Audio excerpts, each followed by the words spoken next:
महाराष्ट्र भाषा राष्ट्रभाषा हिंदी है, लेकिन नहीं, राष्ट्रभाषा तो नहीं हिंदी है ना, नहीं राष्ट्रभाषा नहीं। भाषा हिंदी है बहुत। यानी सारी दुनिया को मराठी बोलना आएंगे तो देश में रहने वाले तो घर को चल जाना। निर्णय घेतला सरकारने, चांगला निर्णय, मराठी आलंच पाहिजे। गैस का भाव 150 रुपये होगा, वो नहीं दिख रहा प्रधानमंत्री को। गाड़ियाँ बहुत तो परमिट चालू कर दी, वो नहीं दिख रहा। 160 रुपये लीटर गैस 150 रुपये होगा, वो नहीं दिख रहा इनको। और मराठी बोलो, नए नए कानून ला रहे, कुछ भी बात है यार। राज्य सरकारने अलीकडेच टॅक्सी आणि रिक्षा चालकांसाठी एक महत्त्वाचा निर्णय घेतलाय। 1 मे पासून राज्यातील टॅक्सी आणि रिक्षा चालकांना त्यांना मराठी लिहिता येतं आणि वाचता येतं, यांची जी क्षमता आहे मराठी समजण्याची ती सिद्ध करावी लागणार आहे। आणि जर ते असं करू शकले नाही तर 1 मे पासून त्यांचा जो वाहनाचा परवाना आहे तो रद्द केला जाणार आहे। तर सरकारच्या याच निर्णयाबाबत संभाजीनगर, छत्रपती संभाजीनगर मधील रिक्षा चालकांना काय वाटतं आपण जाणून घेऊया। आम्हाला या निर्णयात काय अडचण नाही आहे। आपण जे महाराष्ट्र मातीत जन्म आलेलो आहे, आपण महाराष्ट्र म्हणून आम्हाला अधिकार आहे, फुल अधिकार आहे। आम्ही जे बाहेर कस्टमर येतो, आम्ही ते हिंदी म्हणतो, आम्ही म्हणतो आमची राष्ट्रभाषा आहे, महाराष्ट्र भाषा राष्ट्रभाषा हिंदी आहे, लेकिन नाही, राष्ट्रभाषा तर नाही हिंदी आहे ना, नाही राष्ट्रभाषा नाही। भाषा हिंदी आहे। बहुत जे बाहेरचे लोक येते, आता ते आपलं कोणी मराठीमध्ये विचारतो, आपण त्याला मराठी उत्तर देऊ।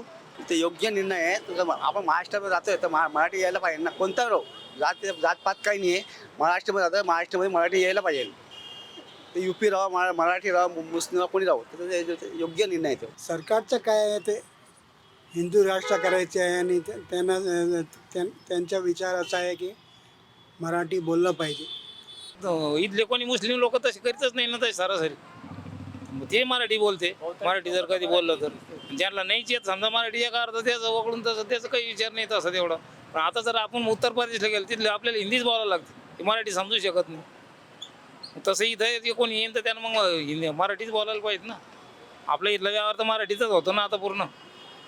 आता सगळ्या ठिकाणी नाम फलक जे लावलेले ते मराठीतच लावलेले। मग हे विषय का नको मग मराठी शिकायला त्याला वेळ द्यायला पाहिजे ना, पण त्याला जमत नसेल तर शिकन तर मग तेव्हा ते मराठी बोलन ते होईन। 2 महिने 4 महिने जे बाहेरचे लोक येईल धंदा करायला ऑटो रिक्षामध्ये, त्याला तकलीफ होईल, नंतर ते शिकीन। कोणी माझ्या पोटात थोडी शिकून येतो। महाराष्ट्रामध्ये राहणार आहे बरोबर मराठी शिकायला लागेल तुम्हाला। महाराष्ट्रामध्ये आता महाराष्ट्रामध्ये मराठी यायलाच पाहिजे ना। अगर तुम्ही उत्तर भारतामध्ये गेलं तर मला हिंदी बोलल्याशिवाय तुम्ही बोलून देता का? मग तसं महाराष्ट्र सरकारचं योग्य आहे, निर्णय घेतलाय तर योग्य आहे नाही। तर गॅस सिलेंडरचं इतकं हे म्हणणं आहे बा, आमचं इतकी परेशान चालू आहे, 4-4 दिवस गॅस भेटत नाही। तर महाराष्ट्र सरकारने याच्यावर लक्ष घालायला पाहिजे। आम्ही 2-2 दिवस मुक्कामाला थांबतो पंपावर, तरी गॅस येत नाही। तर गॅस तिथं पॅसेंजर आमचे भांडणं होते। हा निर्णय योग्य, पण याकडे पण लक्ष द्यायला तेच ना, महाराष्ट्र सरकारनं गॅसवर योग्य तर निर्णय घ्यायला पाहिजे। आता 8-8 दिवस गॅस भेटत नाही, ते फक्त 4 दिवस गॅस देना, 8 दिवस गॅस देत नाही। या निर्णय योग्य नहीं ना। लोग घरात आ रहे बेच की गाड़ियाँ ले रहे, शहद की मक्खी जैसे गाड़ियाँ उबल गए यहाँ पर। शहद की मक्खी की जैसे गाड़ियाँ उबल गए, घरों से खींच के ला रहे लोगों को। 100 रुपये का भाड़ा 10 रूम लेके जा रहे हैं। गैस का भाव जो तो 150 रुपये लीटर होगा, क्या करना, कमाना और खुद को दे देना, और हमने घर को क्या ले जाना।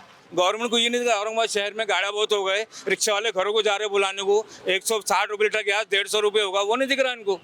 और मराठी बोलो, नए नए कानून ला रहे, कुछ भी बात है यार। याच बाबत बायमनुसच्या प्रतिनिधी अप्सरा आगा यांनी पुण्यातील रिक्षा चालकांशी संवाद साधला। आता पॅसेंजर्स जे आहे येतात ते तर वेगळे रिजनल स्टेट्समधनं येतात, तर त्यांच्याबरोबर संभाषण आपण कसं करणार?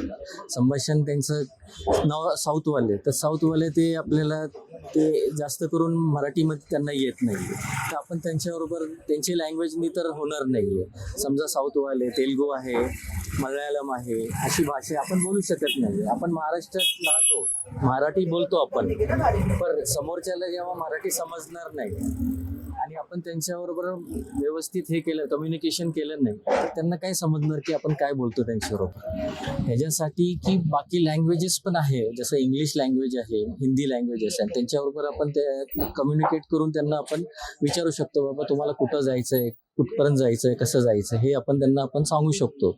मराठी जेव्हा तुम्ही कंपल्सरी केली, मराठी कंपल्सरी केल्याने काय होणार की आपल्या धंद्यावर परिणाम होणार। की पॅसेंजर आपण त्यांना मराठीत बोललो, त्यांना काही समजलं नाही, तर आपल्याला रिस्पॉन्स काय भेटणार? या संदर्भात आपण सरकारला आपण हेच हे करू, म्हणजे विनंती करू की मराठी सक्ती करू नका. हा, जे आहे, आम्ही तर महाराष्ट्रामध्ये राहतो, महाराष्ट्रीयन मुस्लिम आहे, आम्ही मराठी बोलतो, व्यवस्थित बोलतो, आम्हाला काय मराठीचं प्रॉब्लेम नाही. पण बाकीचे जे आहे, ज्यांना आहे, ज्यांना मराठीच बोलता येत नाही, तर तुम्ही त्यांना कंपल्सरी केल्यानंतर ते कसं करणार? मग त्यांना ट्रेनिंग वगैरे द्यायला लागणार, त्यांना वेळ असणार का? धंदा सोडून तुम्ही ट्रेनिंगमध्ये वेळ घालवणार का? मला असं वाटतं की मराठी महाराष्ट्रात मध्ये यायला पाहिजे, त्यात काही दुमत नाहीये. परंतु पुणे शहरामध्ये किंवा महाराष्ट्रामध्ये येणाऱ्या अनेक राज्यातून, अनेक प्रांतातून, देशातून येणाऱ्या व्यक्ती सर्वांनाच काही सगळ्या भाषा येतील असं काही नसतं. हिंदी बऱ्यापैकी चालते आणि आज पुण्यात सुद्धा तशी परिस्थिती आहे. IT असल्यामुळं 99 म्हणजे 90% तरी लोक हिंदी बोलतात.